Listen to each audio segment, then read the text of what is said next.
विद्यार्थी मित्रों, ग्रामर में पेज नंबर 133 पर 133 पर फ्रेजल वर्ब्स तो जे रूढ़िप्रयोग शब्द समूह होय बराबर फ्रेजल ए वर्ब फर्स्ट क्रियापद तो क्रियापदनी સાથે જે પ્રિપોઝિશન આવે એટલે એનો અર્થ બદલાઈ જતો હોય છે બરાબર। દાખલા તરીકે પુટ પુટ એટલે મૂકવું, પુટઅપ હોય તો પુટઅપ એટલે સ્થાપવું થાય, ઊભું કરવું થાય બરાબર। પુટઓન પુટઓન એટલે પહેરવું થાય, કપડા પહેરવા કે શૂઝ પહેરવા એમ બરાબર। પુટઓન પુટઓફ પુટઓફ એટલે ઓલવી નાખવું એમ બરાબર। તો પાછળ પ્રિપોઝિશન જે આવે એનાથી આખો ક્રિયાપદનો અર્થ બદલાઈ જાય છે બરાબર। તો આ બધું ખાસ ધ્યાનમાં રાખવાનું છે। તો હવે જોઈએ The phrasal verb is a phrase that's made up of a verb. तो phrasal verb आ जे शब्द समूह जे छे ए made up એટલે બનેલા હોય છે, of એટલે ના તો verb એટલે ક્રિયાપદ and another word એટલે બીજો શબ્દ usually એટલે સામાન્ય રીતે a preposition બરાબર। તો નામ યોગી અવયવ એનો શુદ્ધ ગુજરાતી થાય પણ આપણે એવું preposition જ બોલીશું and but sometimes adverb એટલે ક્રિયા વિશેષણ, કેટલીક વાર પ્રિપોઝિશન ના બદલે ક્રિયા વિશેષણ પણ હોય છે બરાબર। તો આ રીતે ફ્રેઝલ વર્બ બનતું હોય છે અને એનો મીનિંગ ખાસ જાણો। હવે છે બ્રિંગ એટલે લાવવું, શું થાય બ્રિંગ એટલે લાવ, બધાના અર્થ લખી રાખજો। તો બ્રિંગ એટલે લાવવું, પણ બ્રિંગ અપ તો ઉછેરવું થાય બરાબર। આપણે ઘણી વાર કોઈ સેલિબ્રિટી હોય તેના ઇન્ટરવ્યુ જોયો તો એ બોલતો હશે કે I was born in so and so country અથવા so and so city and I brought up I was brought up मतलब મને ઉછેરવામાં આવ્યો બરાબર। તો મને લાવવામાં આવ્યો નહીં તો brought up એટલે bring up જે છે એનું brought up કર્યું હોય તો bring up એટલે ઉછેરવું થાય। બીજું છે to mention something કશાકનો ઉલ્લેખ કરવો એમ, to mention કશુંક ઉલ્લેખ something એટલે કે બરાબર। તો અહીંયા ગાડી બીજો અર્થ આપેલો છે એ સિવાય મેં તમને પણ એ બીજો અર્થ કહ્યો કે ઉછેરવું એમ પણ થાય। તો born and brought up બોલતા હોય છે તો બ્રિંગ તો અહીંયા ગાડી શું મેન્શન એટલે ઉલ્લેખ કરવો, સમથિંગ એટલે કશાક તો કશાકનો ઉલ્લેખ કરવો અને બીજો અર્થ શું છે ઉછેરવું એમ બરાબર। પછી આગળ છે બીજું કોલ, તો કોલ એટલે બોલાવવું, શું થાય કોલ એટલે બોલાવવું। પણ હવે જો કોલ ઓન, તો કોલ ઓન એટલે ટુ વિઝિટ સમવન, શું બોલાવવું એવું નહીં પણ કોકની મુલાકાત લેવી। સો he was called on the prime minister, તો તેણે પ્રાઇમ મિનિસ્ટરને બોલાવ્યા એવું ના કે પ્રાઇમ મિનિસ્ટરની મુલાકાતે હતો એમ થાય બરાબર। તો હી તો ધ્યાન રાખજો, તો પાછળ ઓન આવ્યો તો આખો અર્થ બદલાઈ ગયો। તો કોલ ઓન એટલે ટુ વિઝિટ સમવન, કોકની મુલાકાત લેવી। કોલ ઓફ એટલે કેન્સલ સમથિંગ, કેન્સલ એટલે રદ કરી નાખવું, સમથિંગ એટલે કંઈક બરાબર કોઈ બી। તો due to conflict at in LAC India cancelled off all the functions બરાબર। તો કે ભાઈ LAC પર બરાબર LAC એટલે લાઇન ઓફ એક્ચ્યુઅલ કંટ્રોલ બરાબર। તો વાસ્તવિક જ્યાં ઘૂસેકા છે તે ત્યાં આગળ જે કોન્ફ્લિક્ટ એટલે સંઘર્ષ છે તેના કારણે ભારતે બધા ફંક્શન રદ કરી દીધા બરાબર। તો કોલ ઓફ તો એ રીતે લખાશે તો ટુ કેન્સલ સમથિંગ એટલે રદ કરી નાખવું। અથવા તમે કોરોના પરથી પણ અહીંયા વાક્ય બનાવવાનું નથી પણ આ વાક્ય તમને સમજાવું છું બરાબર। અને પરીક્ષામાં કોઈ બી વાક્ય બનાવવા આવે તો પણ આપણું જોઈએ। શિયર એટલે આનંદ, પણ શિયર અપ તો ટુ શિયર કરવું એટલે આપણે આનંદિત થવું એમ બરાબર, આનંદ વ્યક્ત કરવો, આનંદિત થવું। પણ શિયર અપ તો બીજાને પ્રોત્સાહન આપવું એમ, તો to encourage someone who seems sad. So આખો અહીંયા ખાલી એમને શિયર તો શું થયું તો કે ભાઈ આપણે બધા આનંદમાં છીએ, કોઈ એવી વિજય મળ્યો કે કઈ બી એવું એમ બરાબર છે। તો એ પણ ચીયર અપ તો ચીયર તો બીજાને કે જે શું છે અહીંયા લખ્યું હુ સીમ્સ સેડ, જે સીમ્સ એટલે લાગવું જણાવો, સેડ એટલે ઉદાસ, જે ઉદાસ જણાય છે બરાબર એને એન્કરેજ કરવું, એને પ્રોત્સાહિત કરવું એમ। તો પાછળ અપ આવ્યું તો આખો અર્થ બદલાઈ ગયો કે બીજાને પ્રોત્સાહિત કરવું એમ બરાબર, જે ખાસ કરીને જે ઉદાસ છે તેની વાત એમ એને પ્રોત્સાહિત કરવાનું ચીયર અપ। ચોથું કમ, તો કમ એટલે આવવું, પણ હવે જોઈએ બીજું કમ અપ વિથ એટલે અહીં લખ્યું સમથિંગ એટલે કોઈક આઈડિયા છે, કોઈ વસ્તુ છે। તો two think of an idea, two think એટલે વિચારવું, ઓફ એન આઈડિયા એટલે કોઈક વિચાર, તો કંઈક નવો વિચાર બરાબર। કે ભાઈ ભારતમાં એક મેડ ઇન ઇન્ડિયા કેમ્પેન ચાલે છે, બીજું સ્ટાર્ટઅપ ઇન્ડિયા કેમ્પેન ચાલે છે। સ્ટાર્ટઅપ તો તમે કંઈક નવું શરૂ કરો બરાબર। તો કોઈ એવું કોઈ નવું શરૂ કર્યું હોય અને કોઈ એનો ઇન્ટ્રોડક્શન આપતો હોય કે ભાઈ આ જે યુવાન છે, યુથ છે, એણે એ નવા આઈડિયા સાથે આ સ્ટાર્ટઅપ શરૂ કર્યું. તો એમ બોલાય કે he came up, શું કમના બદલે કેમ, તો he came up of this whole new idea. બરોબર, આ એક આખો જે નવો વિચાર છે, હોલ ન્યુ કોન્સેપ્ટ, આ નવા કોન્સેપ્ટ જે છે એની સાથે આવ્યો. બરાબર, તો come up with to think of an idea. બરાબર, તો કંઈક નવું વિચાર લાવો એમ, વિચાર સાથે આવું એમ. પછી આગળ છે કમ અપ, પેલું પાછળ વિથ હતું, બે અપ અને વિથ બંને હતું, હવે ખાલી એટલું કમ અપ. તો to bring up a topic, તો બ્રિંગ અપ એટલે લાવવું, મતલબ કે અહીંયા ઊભું કરું, અ ટોપિક એટલે વિષય, તો એક વિષય લાવવો, લોકોની સામે વિષય લાવીએ એમ. બરાબર, સમથિંગ હેપન્સ અનએક્સપેક્ટેડલી, સમથિંગ હેપન્સ, તો સમથિંગ એટલે કંઈક હેપન્સ એટલે બન્યું, અનએક્સપેક્ટેડ એટલે અનઅપેક્ષિત, જેની અપેક્ષા ન રાખી હોય એવું કંઈક બન્યું હોય અને લોકો જાણતા ના હોય ને એવી વસ્તુ લોકોની સામે લાવવી. બરાબર, તો બ્રિંગ અપ એમ, અથવા તો અહીંયા કમ અપ, તો કમ અપ, તો to bring up a topic or something happens unexpectedly. બરાબર, તો કોઈક વિષય લોકોની સામે લાવવો, તો કમ અપ એટલે આવવું.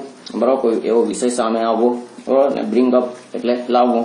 પછી આગળ છે કમ ઇન, તો કમ ઇન એટલે અંદર આવવું, એવું તમે જાણો છો. તો ટુ એન્ટર એટલે પ્રવેશવું. હવે તમે ધ્યાન રાખજો, આપણે કેટલી વાર એન્ટર શબ્દનો કે ભાઈ આ દાખલા તરીકે એવું લખીએ આપણે કે તે બાગમાં ગયો, બગીચામાં ગયો, તો શું લખીએ, he went in to the garden.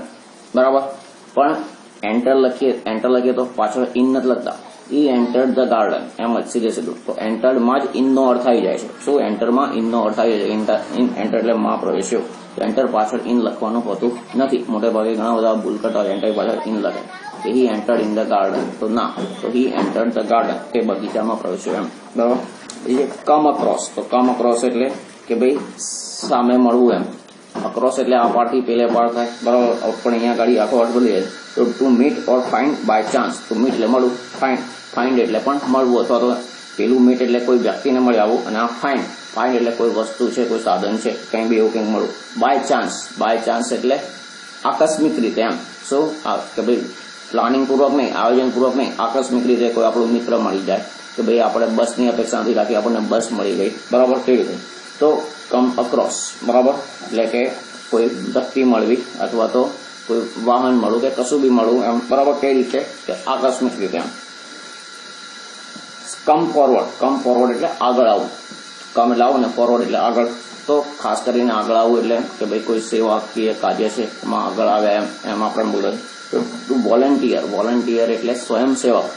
શું સ્વયંસેવક, પોતાની ઈચ્છાથી જે સેવા કરવા, કોઈ પણ જાતના પગાર, મહેનતાણા કે બીજી કોઈ અપેક્ષા રાખ્યા વગર, કોઈ બી હોનારત, દુર્ઘટના કંઈ બી થયું હોય તો જે લોકો સેવાભાવી હોય એ આગળ આવી સેવા કરવા લાગતા હોય છે, કામ કરવા લાગતા હોય છે. બરાબર, તો કમ ફોરવર્ડ મતલબ કે ટુ વોલન્ટિયર મતલબ સ્વયંસેવા કરવી. બરાબર, એટલે સેવા કરવા આગળ આવવું. પાંચમું છે કટ એટલે કાપવું. શું થાય, કટ એટલે કાપવું. પણ કટ ઓફ, તો કટ ઓફ એટલે કે ભાઈ અહીંયા આગળ કશું આમ લઈને કાપવું એવું નહીં, કે ભાઈ કોઈ રસ્તો જતો હોય તે રસ્તાને પણ કટ ઓફ કરી નાખવામાં આવે, એટલે એ રીતે કટ ઓફ કરી નાખવામાં આવે કે ભાઈ ટ્રાફિક ખોરવાઈ જાય, બરાબર, ડિસ્ટર્બ થઈ જાય એ રીતે એમ. તો શું કહ્યું કે ટુ ઇન્ટરપ્ટ એટલે ખલેલ પહોંચાડવી. બરાબર, ઓર સ્ટોપ સમથિંગ, અથવા તો કંઈક અટકાવી દેવું, તો કંઈક અટકાવી દેવામાં આવે. બરાબર, તો દાખલા તરીકે કે ભાઈ આ government cut off the internet connection because of some tension.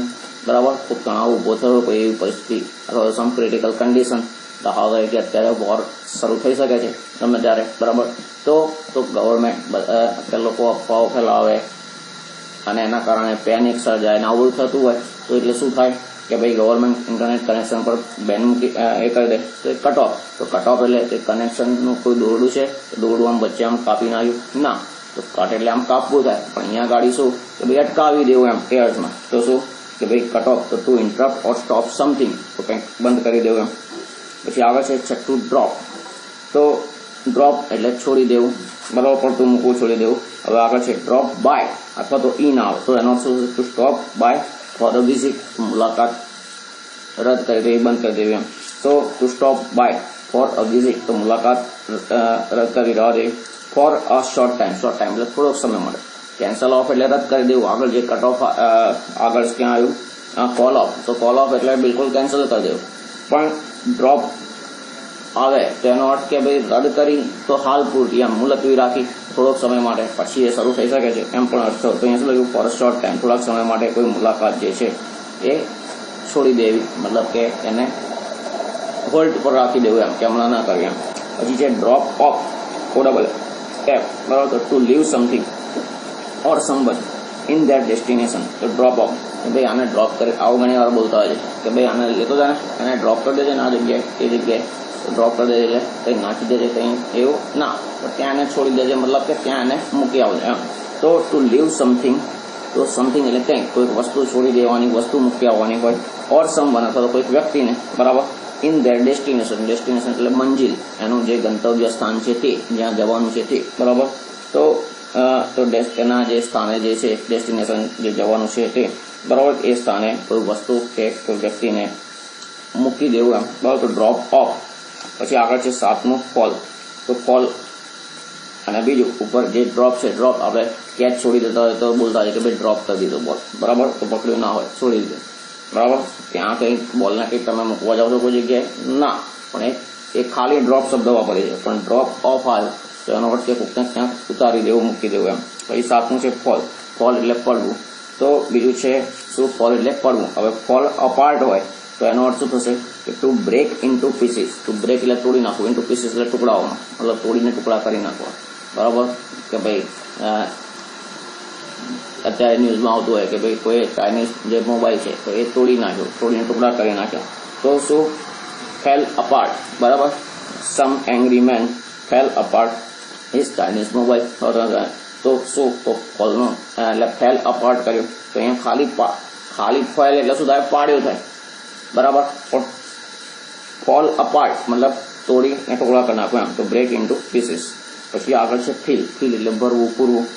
Fill up, તો ટુ બીકમ કમ્પ્લીટલી ફિલ, તો ફિલ અપ એટલે પૂરેપૂરું ભરી નાખવું એમ. ખાલી એમને તમે ભરતા હો તો પણ એ ફિલ કર્યું કહેવાય, બરાબર. કોઈ કલર છે કે પાણી છે કે ગમે તે કસાર, બરાબર. પણ એને કમ્પ્લીટલી એમ, તો ટુ બીકમ કમ્પ્લીટલી ફૂલ, સંપૂર્ણપણે ભરાઈ જવું, બરાબર, તો ભરી દેવું.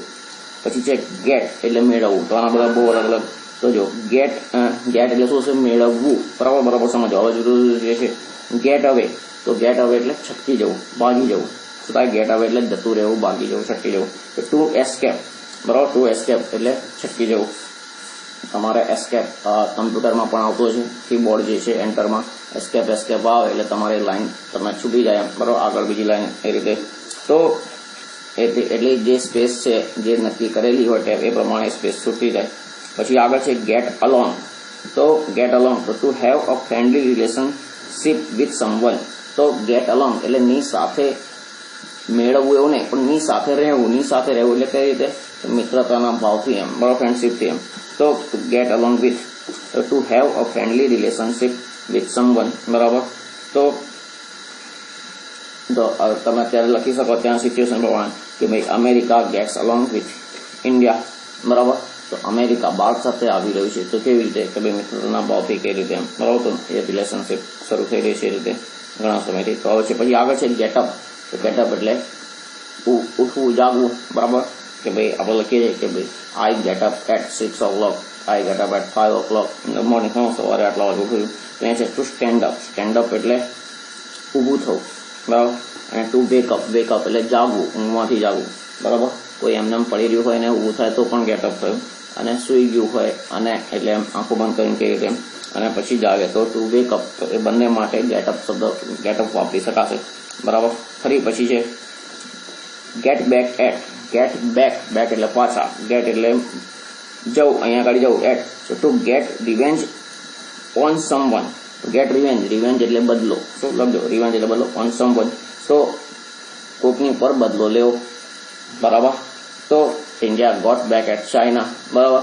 એટ લદ્દાખ LAC, તો લદ્દાખ જે LAC જે છે તો Indian soldiers got back at China, બરાબર. તો ચાઇના જોડે એમને બદલો લીધો કે ભાઈ 20 આપણા શહીદ થયા, તો ત્યાંનો જે આંકડો ઓછામાં ઓછો 43 છે, 43 છે. એવા અનઓફિશિયલ એવા ન્યૂઝ છે કે ભાઈ 150, 200, 250 લોકો જેટલા ત્યાંના સૈનિકોને મારી નાખ્યા છે, બરાબર. આપણા વિષય થયા પણ તો એ રીતે કે ભાઈ એ બદલ્યું તો તમે અહીંયા લખી શકો કે India got back at China, બરાબર. પછી બીજું અહીંયા ગેટ આઉટ આપ્યું નથી, તો ગેટ આઉટ બોલતા હોય ઘણી જગ્યાએ સાંભળેલું હોય છે ફિલ્મોમાં, સિરિયલમાં. એમ get out from here, get out એટલે જતું રહેવું, શું બહાર મેળવવું એવું નહીં, શું આઉટ એટલે બહાર ને ગેટ એટલે મેળવવું, તો બહાર મેળવવું નહીં પણ જતું રહેવું, એમ બહાર જતું રહેવું, તો ગેટ આઉટ એમ બોલતા હોય, જે અહીંયા આપ્યું નથી આ સમજાવી જોડે તમને. પછી છે ગીવ, તો આમાં પણ બહુ બધી ભૂલો થતી હોય છે, બરાબર. તો ગીવ એટલે એકલું ગીવ એટલે શું થાય, આપવું. હવે જુઓ ગીવ આઉટ, તો to hand out or distribute something, તો ગીવ આઉટ એટલે કે વહેંચવું, તો આપવું મતલબ વહેંચવું, ડિસ્ટ્રીબ્યુટ એટલે વહેંચવું, સમથિંગ એટલે કંઈક, બરાબર. તો many people gave out food package to the poor, બરાબર. તો ઘણા લોકોએ કે ભાઈ પુઅર લોકો, જે ગરીબ લોકો છે એમને ફૂડ પેકેટ આપ્યા, બરાબર. તો મેની પીપલ ગેવ આઉટ, બરાબર. અથવા તો તમે ગીવનું ગીવ બી લખી શકો, ભાઈ અત્યારે પણ આપતા હોય છે તો વર્તમાનમાં એ પણ લખી શકો. તો to hand out, hand out એટલે સુપ્રત કરવું થાય, આપવું થાય. પછી આગળ છે ગીવ ઇન, તો શરણાગતિ સ્વીકાર્યું, શું ગીવ ઇન એટલે શરણાગતિ સ્વીકાર્યું, તો ટુ સરેન્ડર, સરેન્ડર એટલે શરણાગતિ સ્વીકાર્યું. Specially in a fight or argument, in a fight એટલે લડાઈ, યુદ્ધ, બરાબર. ઓર આર્ગ્યુમેન્ટ, આર્ગ્યુમેન્ટ એટલે દલીલ, કે એકબીજાની સાથે દલીલ કરતા હોય, દલીલો ચાલે, તર્ક ચાલે, બરાબર. પછી છેલ્લે કોઈ એવું હોય વ્યક્તિ કે જે સામેવાળાની દલીલ એને લાગે કે નહીં સામેવાળાની વાત બરાબર છે, તો એ વાત સ્વીકારી લે, નહીં તમારી વાત બરાબર છે, હું જે વિચારતો હતો એમાં થોડુંક ખામી હતી એમ, બરાબર, કે હું આ વસ્તુ જાણતો હતો કે એમ, તો એ રીતે એ સામેવાળાના વિચારો સ્વીકારીએ તો એને પણ એ રીતે ગીવ ઇન થયું એમ. તો અહીંયા આર્ગ્યુમેન્ટ એટલે દલીલ, તર્ક, બરાબર. તો ટુ સરેન્ડર શરણાગતિ સ્વીકારવી. પછી છે હવે દાખલા તરીકે અહીંયા ગાડી ગીવ ઇન એને વાક્ય બનાવો છે, તો શું, તો India gave in against China in 1962, બરાબર. તો 1962માં ભારતે ચાઇનાની સામે શરણાગતિ સ્વીકારી, બરાબર. તો ભાઈ યુદ્ધ માટે તૈયાર જ નહોતું, એવી તૈયારીઓ જ નથી રાખી, બરાબર. તો એ રીતે તમે અહીંયા વાક્ય બનાવી શકો. ગીવ હવે તો to hand things out for free, તો શું ગીવ આઉટ ને ગીવ હવે બે વપરાતું હોય છે. તો હવે છે અહીંયા તો હવે પેલામાં શું છે કે મફતમાં ના આપ્યું હોય એવા માટે પણ ગીવ આઉટ આપતું હોય. દાખલા તરીકે teachers gave out the books to the students, તો ટીચરે વિદ્યાર્થીઓને પુસ્તકો આપ્યા મતલબ સોંપ્યા તો આપ્યા, કે ભાઈ એમાં ગવર્મેન્ટનો ખર્ચો આવતો હોય કઈ રીતે, તો એ એમને બી આપ્યા હોય અથવા તો ફી ભરીને પછી લીધા હોય તો એ રીતે પણ શકે. અને અહીંયા છે ગીવ અવે, તો ગીવ અવે એટલે આપી દેવું એટલે કે પેલું મફતમાં આપી દે એ રીતે એમ. તો to hand things out for free, તો ફ્રી તો મફત એમ, બરાબર. તો મફતમાં કંઈક આપી દેવું તો એ રીતે ગીવ અવે.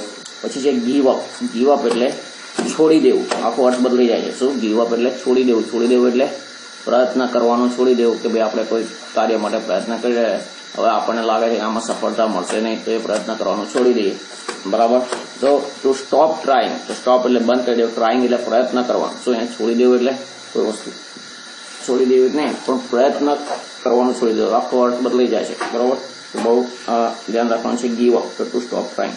11મું છે ગો એટલે જવું, તો ગો અહેડ એટલે આગળ, તો ગો અહેડ એટલે આગળ વધવું, મતલબ કોઈ બી ક્રિયા જે છે પ્રોસેસ છે એમાં આગળ વધવું એમ. તો to go in front of someone, તો કશાકની ફ્રન્ટ ઓફ એટલે સામે, સમવન એટલે કોઈક, તો કોઈકની આગળ જવું એમ. પછી છે ટુ ગીવ પરમિશન એટલે પરવાનગી, to do or say something. ઘણી વાર આપણે જોતા હોય છે કોઈ કોર્ટમાં તમારે આર્ગ્યુમેન્ટ ચાલતી હોય, પિક્ચરમાં ને બધું બતાવતા હોય છે, પછી તો જજ કહેતા હોય છે ગો અહેડ મતલબ આગળ વધો એટલે એમ તેમ બહાર આગળ વધો કેવું ના, પણ જે કાર્યવાહી છે જેમાં જે કહેવાનું છે જે કરવાનું છે કરો એમ આગળ. તો to do or say something, બરાબર. તો એની પરમિશન આપીએ કંઈક કહેવાની કંઈક કરવાની, તો ગો અહેડ, બરાબર. પછી પ્રોસીડ બોલતા હોય છે, પ્રોસીડ કાર્યવાહી કરવી આગળ. પછી 12મું છે ગ્રો, તો ગ્રો એટલે ઉગવું પણ થાય, ઉગાડવું પણ થાય. તો ગ્રોના બહુ બધા અલગ અલગ અર્થ થાય. ગ્રો વિકસવું, મોટું થવું, ઉછેરવું, અને એ જ રીતે ઉછેરવું, મોટું કરવું, વિકસાવવું, બરાબર. તો અહીંયા છે ગ્રો અપાર્ટ, તો ગ્રો અપાર્ટમાં અર્થ શું થાય છે, તો to gate distant from someone, તો ગેટ ડિસ્ટન્સ એટલે આ પણ પાછું ફ્રેઝ થયું એ રીતે, બરાબર. ગેટ ડિસ્ટન્ટ એટલે દૂર થવું, ડિસ્ટન્ટ એટલે અંતર, તો અંતર અહીંયા ગેટ ડિસ્ટન્સ એટલે અંતર મેળવવું નહીં પણ દૂર થવું એમ, અંતર કરવું એમ. ફ્રોમ સમવન એટલે કોઈ જ્ઞાતિ, તો કોઈ જ્ઞાતિ દૂર થવું કે ભાઈ આપણા પેરેન્ટ્સ છે કે એલ્ડર્સ છે કહેતા હોય કે ભાઈ આનાથી દૂર રહેજે, આનાથી ડિસ્ટન્સ રાખજે, બરાબર, પેલાથી ડિસ્ટન્સ રાખજે એમ. તો કે ભાઈ એ કોઈ સારી ટેવો ના ધરાવતું હોય તો એના માટે રીતે બોલવામાં આવતું હોય, બરાબર. તો અહીંયા ગાડી છે ગ્રો અપાર્ટ, બરાબર. તો ગેટ ડિસ્ટન્સ ફ્રોમ સમવન, તો કોઈકનાથી અંતર કરવું મતલબ અંતર રાખવું એમ, બરાબર. તો ગ્રો અપાર્ટ. પછી આગળ છે હેન્ડ, તો હેન્ડ એટલે હાથ, બરાબર, તો સુપ્રત કરવું. પછી છે હેન્ડ ઇન, તો હેન્ડ ઇન એટલે ટુ સબમિટ, સબમિટ એટલે સુપ્રત કરવું, આપવું, બરાબર. કે ભાઈ તમને કોઈ અસાઇનમેન્ટ મતલબ સોંપેલ કાર્ય જે છે તો એ પૂરું છે તમે સબમિટ કરો. ભાઈ તમે બોલો છો કે મેં અસાઇનમેન્ટ સબમિટ કર્યું, તો તમને જે સોંપવામાં જે કાર્ય આવ્યું એ સબમિટ કર્યું એમ, બરાબર. તો આપવું, દાખલ કરવું એ રીતે. પછી છે 14મું હેંગ, હેંગ એટલે લટકાવી દેવું, બરાબર. હવે કશું લટકાવી આમ ખીલી પર તો પણ હેંગ થયું, અને કોઈ ફાંસી બરાબર કે રીતે લટકી જાય દોડે તો એ પણ, તો હવે અહીંયા કઈ રીતે, તો હવે જો હેંગ ઓન, ટુ કીપ સમથિંગ, તો કીપ એટલે રાખવું, સમથિંગ એટલે કંઈક, તો કંઈક રાખવું એમ, બરાબર. કોઈ જગ્યાએ કોઈ છત્રી લટકાય કે શર્ટ લટકાવે કે પેન્ટ લટકાવે, બરાબર. પછી આગળ છે હેંગ આઉટ, તો two spend time with someone casually પ્રાસંગિક રીતે. હવે છે ટુ સ્પેન્ડ ટાઈમ, તો સમયગાળો, વિથ સમવન, બરાબર. તો આપણે જે હેંગઆઉટ કહીએ છીએ આપણે, બરાબર, ગૂગલ હેંગઆઉટ કે રીતે બોલતા હોય છે, તો એ જે હેંગઆઉટ છે two spend time with someone casually, તો કોઈની સાથે સમયગાળો, બરાબર. પછી છે અહીંયા હેંગઆઉટ એટલે બહાર લટકી જવું એવું નહીં, કે બહાર લટકાવી દેવું એવું નહીં, સમજ્યા પડી શું? હેંગ એટલે લટકાવવું, ટાંગવું, બરાબર. આઉટ એટલે બહાર, તો બહાર ટાંગવું, બહાર લટકાવી દેવું અર્થ થાય છે ના, અર્થ આખો બદલાઈ જાય છે. તો શું આવ્યું? Two spend time with someone, બરાબર, કોઈકની સાથે સમય વિતાવવો, કે ભાઈ આપણે કોઈની જોડે વાતચીત કરીને સમય વિતાવીએ છીએ કે પછી તેની જોડે મુલાકાત કરીને એ રીતે. તો જે અહીંયા એપ જે છે એને હેંગ આઉટ નામ આપ્યું, બરાબર, એ અર્થમાં. Hang up, to end a call on the phone, બરાબર. તો હેંગ અપ ટુ એન્ડ એટલે અંત આઉટ, અ કોલ એટલે ફોન, ઓન ધ ફોન, તો કે ભાઈ ફોન આવ્યો હોય, બરાબર, એનો આપણે અંત આવીએ, બરાબર, અટકાવી દઈએ, તો એ હેંગ અપ કરી દીધું. પછી છે તો જો ઓન, આઉટ અને અપ બધામાં અર્થ બદલાય, જુદા જુદા રહે છે. 15મું છે હોલ્ડ, તો હોલ્ડ એટલે પકડી રાખવું, કેચ એટલે પકડવું અને હોલ્ડ એટલે પકડી રાખવું, બેમાં ફરક છે. કેચ એટલે કે ભાઈ બસ છે, દોડે છે, આપણે પકડીએ છીએ, બસ કે દડો છે, આવે છે, પકડીએ છીએ, બરાબર. કોઈ વસ્તુ પકડીને રાખીએ છીએ આમ, તો એ હોલ્ડ કર્યું કહેવાય, બરાબર. કેચ એટલે એકવાર જઈને આમ પકડી લઈએ છીએ તે, બરાબર, અને હોલ્ડ એટલે પકડી રાખવું. તો હવે અહીંયા ગાડી જે છે હોલ્ડ ઓન, તો two hold something tightly, tight એટલે ચુસ્ત રીતે, કશુંક ચુસ્ત રીતે પકડી રાખવું. પછી આગળ છે હોલ્ડ બેક, તો to stop your self from doing or saying something, તો ટુ સ્ટોપ યોર સેલ્ફ એટલે પોતાની જાતને અટકાવો, શેનાથી? ફ્રોમ ડુઈંગ એટલે કંઈક કરવાથી,